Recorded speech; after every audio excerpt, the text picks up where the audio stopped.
This is Jonah Hill, and you're listening to the only podcast that matters.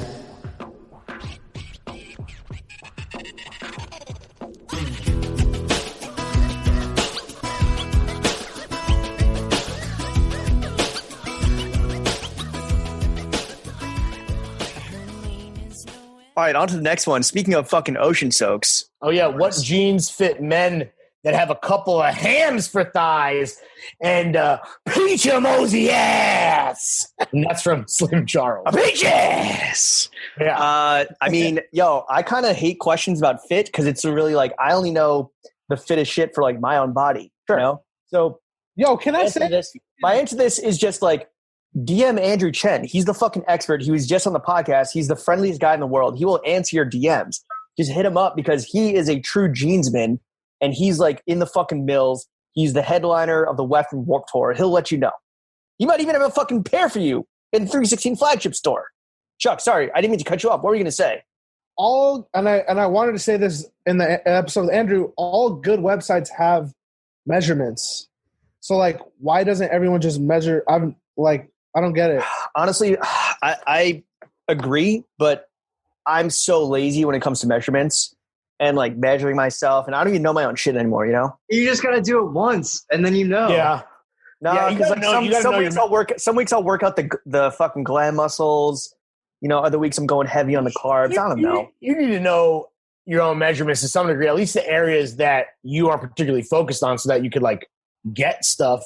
So I'm going to second that. I think that, to James's point, you need to ask somebody whose style you admire, who is shaped relatively like you. They don't need to be your fucking clone. But James and I have beautiful, athletic, chicken-like legs. So for me, I got nothing for you. James, you have pretty good legs, I think. I have some climber's legs. Yeah, I got some cake. Yeah, but not to this level, not peach emoji. No, I just have I got like a cupcake. 69 C's. I got 2 cupcakes in the back. Yeah. You got to find I don't know who that. So definitely Andrew can maybe point you in the right direction. But also just go to the fucking I mean, this is why retail is still good, right? Like maybe not now in the time of COVID, but like go try some shit. Just understand the general fit. Like maybe skinny jeans aren't for you. Maybe it is like a fucking stovepipe legs. I don't know. All right, Jackson, spelled with 2 X's, which is really cool. Yeah. Asks, what Johns... Like cool streetwear from 10 years ago. Yeah, from Karma Loop. What Johns you guys regret not copying the most?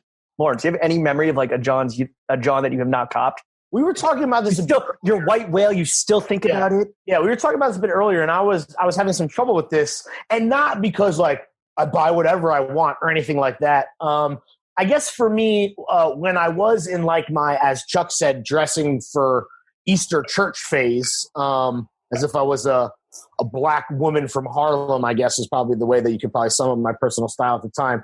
I would go to a bunch of Izaya sample sales and always like try to cop up, and I just never had enough money to get everything I wanted. So it was like a lot of sport coats because you're only buying the jacket, and I would just try to pair them with whatever trousers I had. Not pair them like exactly. I try to like reverse engineer a suit.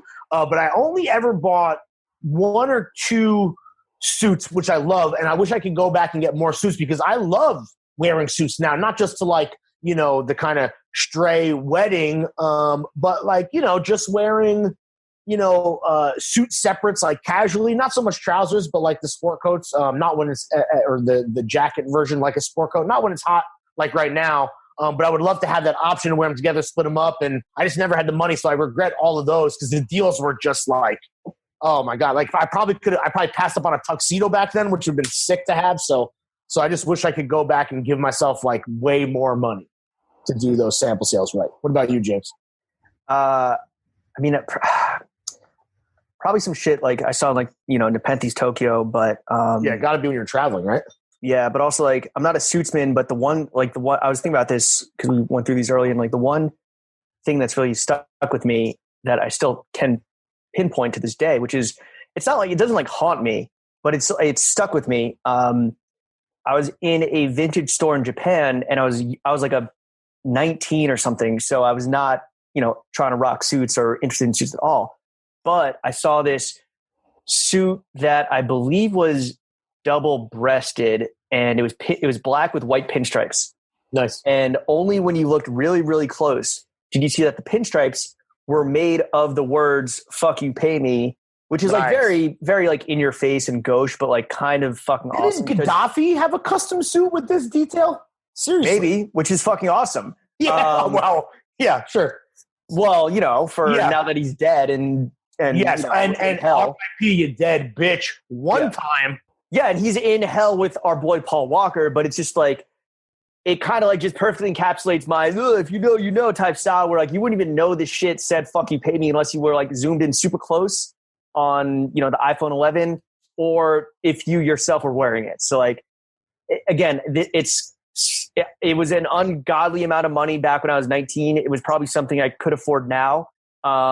But it's just something that has stuck with me. That's all. So it's not like I'm like fucking, wake up in the middle of the night sweating thinking about it, but it's the one John that I can really immediately think of. I wonder if Gaddafi's wearing that suit in hell. I don't know what kind of wardrobe options you get. Maybe they throw you like a huge fucking bone or something, but I'm almost positive he had that, dude. Is it not when you, it's not like the fit you wear that you die in? Because he was found like naked fucking chilling in like a ditch, right? Oh, I mean, you probably, if hell is real and you're there to be like tortured for all eternity, you're probably like naked. Yeah. So this is, anyway. Fucking pineapple shoved up your ass like Hitler and Nicky. God is ass, but hail Satan, in case hell is real, I'm not trying to end up there. You know what I'm fucking saying? That's the one I'm worried about. Okay. Bab3255 wants to know, why does Larry not support Chuck's Twitch streams? Is he, meaning me, anti-pal? And before we toss to Chuck and let Chuck explain the new Throwing Fits Twitch channel. Chuck, is it a channel? That's what you would call it? It's a lifestyle. That's correct. Yeah. And before he breaks down his own extended universe, the players, what PAL means, kind of like his general manifesto, if you will, about Warzone. I do support the stream. I was on a stream, and I'm the real Sartorially Inc. on Twitch, and that's me. So I was there. So fuck you, Chuck. Floor is yours. So yeah, the Twitch is just basically like me and my friends from high school, like my best friends, people I love the most in the world, along with you guys, and we just play Warzone. We play PS4 games. I'm trying to like build it up. So that we can, invest in it and shit and like eventually make like some, like do some fundraisers, some donations and shit. But we are called the PAL Clan because our best friend started a Discord, and my one friend, we call him Alexander, he started a channel in the Discord, and it was called Peace and Love. And he was like, here's just where we're going to spread peace and love. And he started shortening it and called it PAL. And so we called that became our clan tag. And like, now it's just something we kind of just say for fun, and like, and that's why, and that's chat, and that's the exact reason why we love Chuck and his homies and the world he comes from. Yeah, absolutely. Yo, positivity, peace and love all day for pals, by pals. It kind of reminds me of what we do here on this podcast and what we really do on the Boys Only behind the paywall with our. I just want to say real quick. I've tuned into a few streams, and I have never felt like a more like proud papa. And I think that, and I'm going to fucking come out and confront Lawrence right now. What? The Twitch chats are not a place for me and you to like dictate. And this is like my own, I learned this about myself because I came in there, I was like, yo, what are the fits, fellas?